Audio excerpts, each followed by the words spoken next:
You kind of said early in the season you want a rotation of at least 22 guys, maybe more. It seems like you guys are using more than that. Are you pretty happy with the rotation, the amount of guys you can throw in at a given time? You know, we are. I mean, and there's always that guy or two that you like to see progress that much more and show that he can get some viable reps on Saturday. Some of it's based on need, and so I've been very pleased with guys stepping up in that regard. And so that's obviously has to continue. But no, you're a better football team the more guys you play. There's no doubt about it. And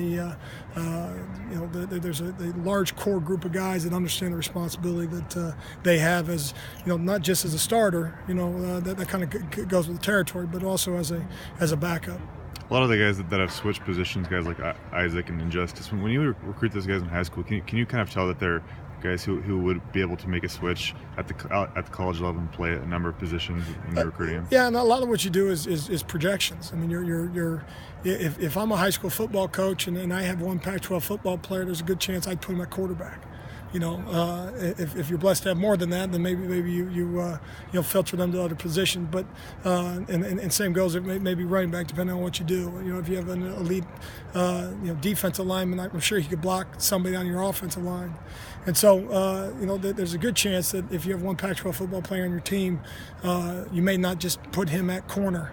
And give the ball to the guy that's not quite such a good athlete. So a lot of what we do in recruiting is projections. And some guys surprise you. Some guys, all of a sudden they get into your program and they explode size-wise, that maybe you didn't project. And it's our responsibility to get them in the best position for them to be successful. Anyone here surprise you necessarily?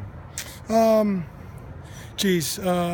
the top of my head, I'm trying to think guys just from a size standpoint that, got bigger quicker than maybe we anticipated. Like a Nnamdi Oguayo would be one. We thought we were going to be an outside linebacker that, all of a sudden you get, in his case, 30, 35 pounds on him, and you say, well, that guy's let's not waste him in coverage. He can put his hand in the dirt and actually hold up. Do you get the sense that after the Boise State game or during the Boise State game that it was kind of a wake-up call for the entire team, just knowing how close every Saturday is? I don't know that I call it a wake-up call, but I think I would say more from the standpoint of you're right, though. I mean, in your evaluation in terms of that's what college football is. That is a Saturday evening against a good football team that has prepared their tails off to come into your stadium and make it very, very difficult to get a win. So the only thing I would dispute, I don't know if it's a wake-up call, but it certainly is, especially for the young guys. It's an eye-opening experience now. It's hard to win, and it's never, ever, ever easy. And if you play your A game, you have a chance and kind of afford yourself the opportunity to win on a Saturday against quality opponents. If you play your B game, it's very, very difficult to sneak out a win. And so that's the message is for 60 minutes, 12 Saturdays a year, you better have prepared and you better have the right mindset when adversity hits, because it's going to.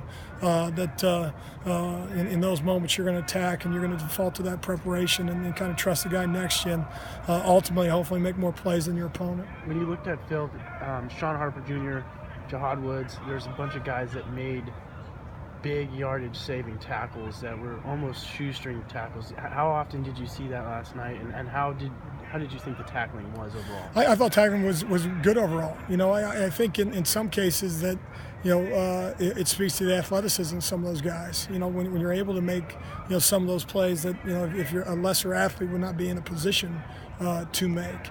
But when you play spread offenses, in Oregon is certainly one when they so much of what they do is make you defend two plays. And so there's a jet sweep going in the direction with a screen look out to the perimeter, and oh, by the way, the quarterback's going to keep the football. There's not extras everywhere. That defense doesn't exist. You got to be obviously gap sound and all those things. And guys got to have good eyes and be disciplined that way. but you can't have extras on the screen, extras on the jet, and 3-4 more guys ready to tackle the quarterback. And that's why offenses do those things. I mean, it's a real stress on you defensively, and it requires guys to make plays in space. And if you're the unblocked guy, you got to make it. Did the secondary ever bring up at all that they call themselves the Hot Boys? It just seems like they've got a big camaraderie with each other. You could see it beginning in fall camp. Talk about the steps that they've made and then just the overall development from fall camp until now. I think they have developed, and I think it go back to spring football, and I thought you saw they from a production standpoint, they embrace the challenge that we as a coaching staff kind of put in front of them. That and I keep saying it, why would someone else be better at their craft than we are at ours? And as much as we see routes, as much as we see one-on-ones, and I know we've had this conversation before, 7-on-7s, and in our scrimmages, 80 to 90 plays of our scrimmage is going to be passed. You got to find a way to build confidence through that. Even when you got a quarterback throwing every day he completes 75% of his balls in live competition. So you can imagine what he does against us in one-on-ones and 7-on-7. But your craft doesn't change based on those outcomes. And so I go back to that, and I think it translated into fall camp. And that kind of was my frustration early on this year, because I wasn't seeing that same group of guys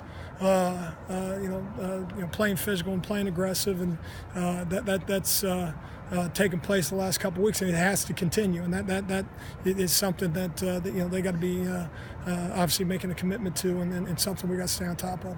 I know the rankings don't mean much at all to you guys, but is it still cool to hear number 8 Washington State, just considering how far you guys have come, and to hear that number in front of your guys' name? I think it's just a respect thing, and I don't think it's anything more than that or less than that. When a recruit somewhere in the country pulls up the top 25 and he sees your name, then there's some name recognition, and that's earned.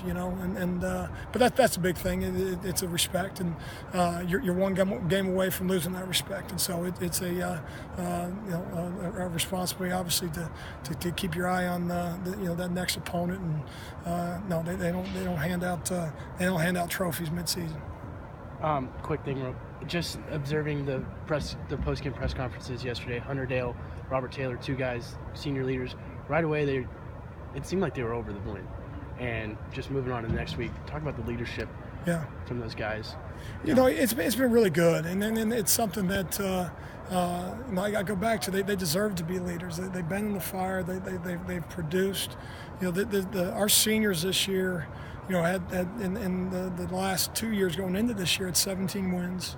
Combine that now, we're 6 games into it. They've won 23 ball games over the last 2.5 years. And so they have an expectation level in terms of how they expect themselves to perform. And it's on us as coaches to make sure that we prepare them so that they earn the right to play well on Saturdays. And you can walk into a stadium expecting to play well and perform well, and hopefully you get the outcome. So I think it does speak to that. The bus on the way to the airport last night did not feel overly enthusiastic. I mean, it just kind of felt like we use the term business trip, and you say it maybe sometimes because it sounds good, but that's what it felt like. Almost eerie. And I think they were excited to get the win, and they earned it and deserved it. But no, I don't think anybody was confused. It was one win. It counted as one, and here we are tonight. On to the next one.